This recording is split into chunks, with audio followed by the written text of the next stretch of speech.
What we're making today is a really simple and delicious rub in this bowl by combining garlic powder, onion powder. I also have paprika, cumin. I'm going to add a pinch of cayenne pepper because we do want a little bit of spicy to shine through. Add more if you like it spicier. Salt and freshly ground pepper. Let's mix these up in our bowl. And I can already smell the cayenne pepper coming through. It's amazing what a little bit does.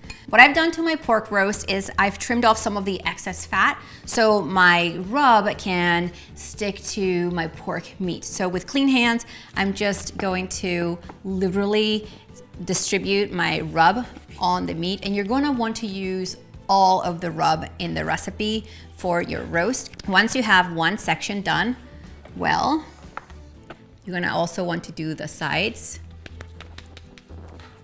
really well. Now, I am not going to brown my pork meat at all. I'm just going to put it in my slow cooker as is, because at the end of the day, I want to be able to separate and shred the meat really tenderly. It's gonna be perfect. This particular piece of pork roast has a bone in, so I'll just remove that later. But even if your meat is separated, you're going to want to rub it in every side. Make sure to check the description below the video for the recipe. See you guys next time.